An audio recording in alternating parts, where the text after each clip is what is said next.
د ابن سینا دولتي شرکت چې د تیر حکومت په دوره کې غیر فعال پروت او هیڅ ډول فعالیت یې نه درلود، د اسلامي امارت په هڅو یو ځل بیرته فعال شو.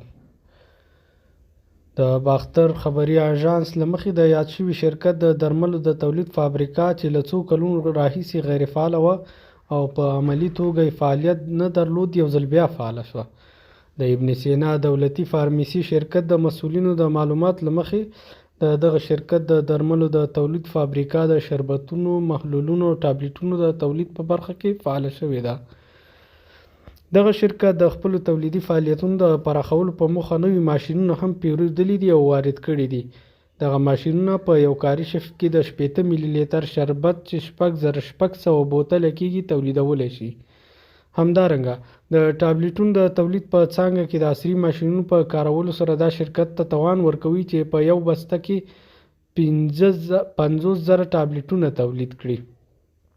اوس مهال د دې څانګې د نوي پړاو له مخې یوازې پرسټامول ټابلیټونه تولید شوي دي او اټکل کېږي چې په نږدې راتلونکي کې به د نورو ټابلیټونو د تولید سکتور کې هم پراختیا ومومي. دا هم باید یادونه وشي چې د ابن سینا فارمیسي دولتي شرکت په پام کې لري چې د کپسولونو، پومادونو، د پوستکي کریمونو تولید پیل کړي او همدارنګه یو شمېر نور درمل هم تولید کړي. په هیواد کې د مهمو دولتي شرکتونو فعالیت ته د اسلامي امارت لخوا ډیره زیاته توجه شوې ده.